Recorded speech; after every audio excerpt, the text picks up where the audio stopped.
Hello students, आज हम इस वीडियो में सेकेंड यूनिट के 3 इम्पोर्टेंट क्वेश्चन करेंगे, जिसमें हमारा पहला क्वेश्चन है विद्युत वाहक बल और विभवांतर में अंतर। मोस्ट टाइमली क्वेश्चन है। अगर ये वीडियो पसंद आए तो लाइक और शेयर जरूर करिएगा, और यदि चैनल सब्सक्राइब नहीं किया है तो चैनल को सब्सक्राइब भी कर लें, ताकि आगे की वीडियो आपको डायरेक्ट प्राप्त हो सके। चलिए शुरू करते हैं आज का वीडियो। तो पहला क्वेश्चन है हमारा विद्युत वाहक बल और विभवांतर में अंतर। तो जैसे ये एक सेल है, तो कोई भी सेल हो उसमें 2 इलेक्ट्रोड होते हैं। तो एक इलेक्ट्रोड ये है, एक इलेक्ट्रोड ये है। इसका विभव अधिक है मतलब प्लस, इसका विभव कम है मतलब माइनस। तो ये हो गया एनोड, ये हो गया कैथोड। तो एनोड और कैथोड के विभव में अंतर होता है, मतलब विभवांतर होता है। तो एनोड और कैथोड के बीच में जो अधिकतम विभवांतर होता है उसी का नाम क्या है? विद्युत वाहक बल। तो जब हम सेल खुला रखे, खुले परिपथ में रहता है, खुले परिपथ में मतलब उसका यूज नहीं कर रहे होते हैं, उस टाइम उसके दोनों इलेक्ट्रोडों के विभवों का अंतर ही क्या कहलाता है? विद्युत वाहक बल। अब मान लिया हमने इस सेल में एक बल्ब का कनेक्शन कर दिया, ये बल्ब लगा दिया और एक कुंजी लगा दी। जब ये कुंजी चालू करेंगे हम तो बल्ब जलने लगेगा, मतलब परिपथ में धारा बहने लगेगी, तब ये बंद परिपथ कहलाएगा। और जब कुंजी बंद कर देंगे तो धारा नहीं बहेगी, इसका मतलब ये खुला परिपथ है। तो विद्युत वाहक बल की परिभाषा हम इस प्रकार से दे सकते हैं कि खुले परिपथ में सेल के दोनों इलेक्ट्रोडों के बीच का अधिकतम विभवांतर विद्युत वाहक बल कहलाता है। मतलब खुले परिपथ में सेल के इलेक्ट्रोडों के बीच के अधिकतम विभवांतर को इस सेल का विद्युत वाहक बल कहते हैं। और विभवांतर जब बंद परिपथ हो, बंद परिपथ मतलब इस सेल का यूज हो रहा हो, तो बंद परिपथ में सेल के दोनों इलेक्ट्रोडों के बीच के विभवांतर को हम सेल का विभवांतर या टर्मिनल विभवांतर कहते हैं। तो दोनों में अंतर क्या है? ये खुले परिपथ में रहेगा और ये बंद परिपथ में रहेगा। एक और इसमें विशेषता देखते हैं। मान लो हमने ये कुंजी बंद कर दी, या मान लो ये तार हटा दिया, तार तोड़ दिया, इसका मतलब हमने विद्युत परिपथ भंग कर दिया। तो विद्युत परिपथ यदि भंग कर दोगे तब विद्युत वाहक बल का अस्तित्व रहेगा, लेकिन विभवांतर का अस्तित्व नहीं रहेगा। क्योंकि ये जो विद्युत वाहक बल शब्द का उपयोग है, ये हम बैटरी, डायनेमो, सेल, जनरेटर इनके लिए करते हैं। और विभवांतर शब्द का जो यूज है वो परिपथ के, जैसे ये परिपथ है, इसके किन्हीं भी 2 बिंदुओं के विभवांतर मतलब विभवों का अंतर बताने के लिए किया जाता है इसका उपयोग। तो जैसे जब सेल बंद था तो अधिकतम विभवांतर होता है, मतलब विद्युत वाहक बल का मान विभवांतर से अधिक होता है और विभवांतर का मान विद्युत वाहक बल से कम होता है। तो इस यूनिट में 3 नंबर के क्वेश्चन आते हैं, 3 नंबर के 2 क्वेश्चन, बाकी ऑब्जेक्ट। तो 3 अंतर अच्छे से तैयार करना है। तो पहला अंतर हम इस प्रकार से लिखेंगे। फर्स्ट पॉइंट यह है, खुले परिपथ में सेल के इलेक्ट्रोडों के बीच का अधिकतम विभवांतर होता है। यह बंद परिपथ में सेल के इलेक्ट्रोडों के बीच के विभवों का अंतर होता है। दूसरा पॉइंट लिख देंगे हम, इस शब्द का उपयोग सेल, बैटरी, डायनेमो, जनरेटर आदि में किया जाता है। इस शब्द का उपयोग परिपथ के किन्हीं दो बिंदुओं के विभवों में अंतर को प्रकट करने के लिए किया जाता है। इस शब्द का उपयोग परिपथ के किन्हीं दो बिंदुओं के विभवों में अंतर को प्रकट करने के लिए किया जाता है। तीसरा पॉइंट हम ये लिख सकते हैं, विद्युत वाहक बल का मान विभवांतर से बड़ा होता है, और इसमें लिख सकते हैं विभवांतर का मान विद्युत वाहक बल से कम होता है। चौथा पॉइंट हम लिख सकते हैं, विद्युत परिपथ भंग होने पर इसका अस्तित्व, विद्युत वाहक बल का अस्तित्व रहता है, और विद्युत परिपथ भंग होने पर विभवांतर का अस्तित्व समाप्त हो जाता है। 4 पॉइंट हो गए, एक पॉइंट और देखते हैं। तो इन 5 पॉइंट्स में से कोई से भी 3 पॉइंट्स अच्छे से तैयार कर लें। 5th पॉइंट ये है, जब हम सेल लगाएंगे तब धारा बहेगी, और जब धारा बहेगी तब परिपथ में विभवांतर आएगा। इसका मतलब विद्युत वाहक बल, सेल लगाया मीन्स विद्युत वाहक बल। तो 5वां पॉइंट ये हो जाएगा हमारा कि इसके कारण, मतलब विद्युत वाहक बल के कारण, इसके कारण किसी विद्युत परिपथ में विद्युत धारा प्रवाहित होती है, और किसी परिपथ में विद्युत धारा प्रवाहित करने के फलस्वरूप विभवांतर उत्पन्न होता है। तो ये 5 पॉइंट्स अच्छे से तैयार करना है। तो इसमें से 3 पॉइंट्स सॉलिड तैयार करना। अब हम देखते हैं सेकंड क्वेश्चन हमारा। क्वेश्चन नंबर 2, सेल का आंतरिक प्रतिरोध किसे कहते हैं और इसका मान किन किन कारकों पर निर्भर करता है? सेल का आंतरिक प्रतिरोध, तो इसकी परिभाषा और इसकी निर्भरता। तो जैसी एक सेल है, ये इसके 2 इलेक्ट्रोड हैं, ये मान लिया हमने एनोड है, ये मान लिया कैथोड है। अब सेल के अंदर कुछ मटेरियल भरा हुआ है,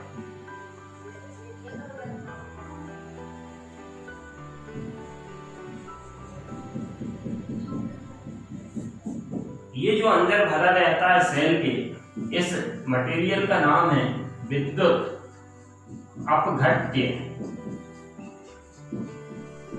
जो भी विलयन लिया है विद्युत अपघट्य है, और ये दोनों कहलाते हैं इलेक्ट्रोड।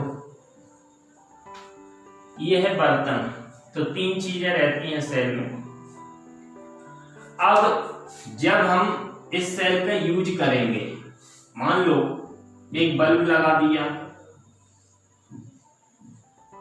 एक कुंजी लगा दी। जैसे ही हम कुंजी चालू करेंगे तो ये बल्ब जलेगा, मतलब विद्युत धारा बहेगी। सेल में विद्युत धारा सेल के बाहर धन इलेक्ट्रोड से ऋण इलेक्ट्रोड की ओर बहती है, मतलब धारा बहना इधर से शुरू होगी, ऐसी जाएगी, फिर बल्ब के तंतु में से होती हुई इधर आएगी, फिर ये इधर आएगी, इधर से होती हुई, और फिर ये इधर जाएगी। अब ये विद्युत धारा इधर जाके रुकेगी तो है नहीं, इस विद्युत अपघट्य के द्वारा इस इलेक्ट्रोड पर आएगी, फिर इधर से निकल के ऐसी जाएगी। इस तरह से विद्युत धारा बहती रहेगी। तो ये विद्युत धारा सेल के अंदर एक इलेक्ट्रोड से दूसरे इलेक्ट्रोड में जब जा रही है, तो रास्ते में इतनी जगह में ये विद्युत अपघट्य मिला है इसे, तो इस विद्युत अपघट्य में से होकर विद्युत धारा बह रही है। तो ये विद्युत अपघट्य विद्युत धारा के बहने में रुकावट डालेगा। तो ये विद्युत अपघट्य जो दोनों इलेक्ट्रोडों के बीच है, इससे मतलब नहीं है हमें, जो दोनों इलेक्ट्रोडों के बीच विद्युत अपघट्य है वो विद्युत धारा के बहने में जो रुकावट डालता है उसी रुकावट का नाम है सेल का आंतरिक प्रतिरोध। तो परिभाषा हम इस प्रकार से देंगे, सेल के अंदर दोनों इलेक्ट्रोडों के बीच उपस्थित विद्युत अपघट्य विद्युत धारा के बहने में जो रुकावट डालता है उसे उस सेल का आंतरिक प्रतिरोध कहते हैं। अब हम देखते हैं आंतरिक प्रतिरोध की निर्भरता कि आखिर इसका मान किन किन चीजों पर निर्भर कर रहा है। तो फर्स्ट पॉइंट, विद्युत अपघट्य की सांद्रता पर, विद्युत अपघट्य की सांद्रता पर, सांद्रता मीन्स गाढ़ापन।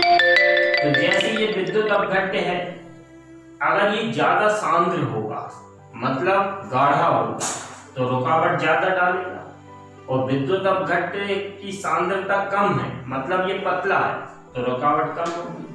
इसका मतलब फर्स्ट हेडिंग हम लिखेंगे विद्युत अपघट्य की सांद्रता पर, इसके अंदर लिखेंगे कि विद्युत अपघट्य की सांद्रता बढ़ाने पर सेल का आंतरिक प्रतिरोध बढ़ जाता है। दूसरी हेडिंग डालेंगे हम ताप पर। अब ताप बढ़ाएंगे तो क्या होगा, ताप बढ़ाएंगे तो ये विलयन, कोई भी विलयन तनु होता है, ताप बढ़ाते हैं तो विलयन तनु होता है।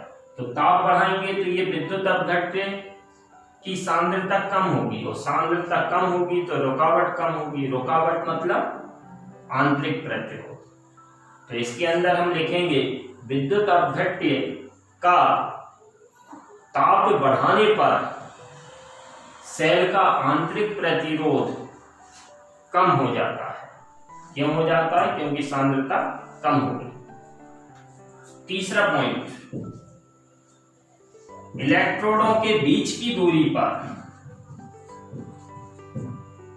इलेक्ट्रोडों के बीच की दूरी पर अब देखते हैं, अगर ये दूरी हम कम करेंगे मतलब इनको पास पास लाएंगे तो विद्युत अपघट्य कम हो जाएगा, कम हो जाएगा तो रुकावट कम, और दूर दूर करेंगे इनको, इनके बीच की दूरी बढ़ाएंगे, दूर दूर खिसकाएंगे तो विद्युत अपघट्य ज्यादा आ जाएगा बीच में, तो रुकावट ज्यादा आ जाएगी।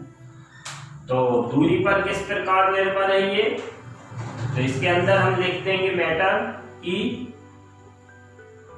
सेल के दोनों इलेक्ट्रोडों के बीच की दूरी बढ़ाने पर सेल का आंतरिक प्रतिरोध भी बढ़ जाता है, और सेल के बीच की दूरी कम करने, सेल के इलेक्ट्रोडों के बीच की दूरी कम करने पर सेल का आंतरिक प्रतिरोध कम हो जाता है। चौथा पॉइंट, इलेक्ट्रोडों के क्षेत्रफल पर, मतलब इनकी लंबाई चौड़ाई पर। अगर ये हम इलेक्ट्रोड बड़े बड़े ले लेंगे तो फिर ज्यादा संख्या में इलेक्ट्रॉन बहेंगे एक इलेक्ट्रोड से दूसरे, ज्यादा संख्या में इलेक्ट्रॉन प्रवाहित होंगे तो धारा ज्यादा बहेगी, और धारा ज्यादा बहेगी मतलब रुकावट कम।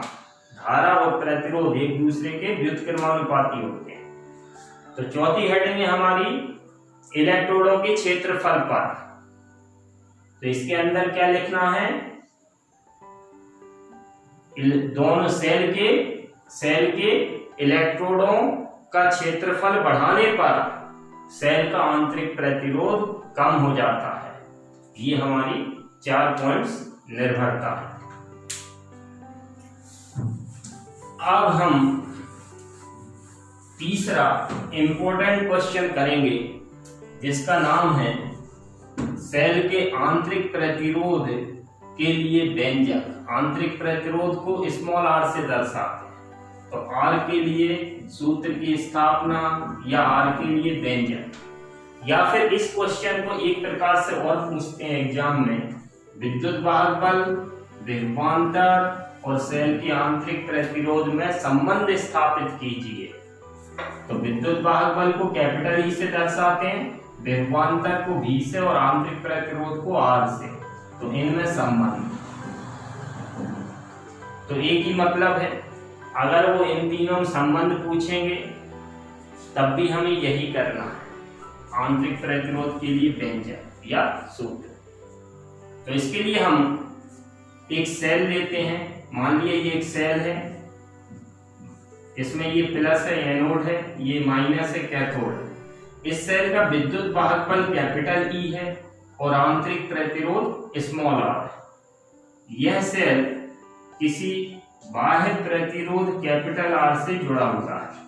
बाह्य प्रतिरोध का मतलब जिसमें हम धारा भेज रहे हैं वो बाहरी प्रतिरोध होता है। जैसे इधर बल्ब लगा है तो बल्ब क्या हो गया, बाह्य प्रतिरोध। ये जो जिसमें धारा पहुंचा रहे हैं तो ये हो गया बाहरी प्रतिरोध कैपिटल आर। अब धारा बहेगी इसमें आई, अब धारा बहेगी तो विभवांतर आएगा। तो मान लिया आर के सिरों के बीच विभवांतर है कैपिटल वी। ये डायग्राम है छोटा सा, डेरिवेशन भी छोटा ही है। इसकी स्टार्टिंग में थोड़ी सी थ्योरी दे देंगे। माना कि एक सेल है जिसका विद्युत वाहक बल कैपिटल और आंतरिक प्रतिरोध स्मॉल आर है।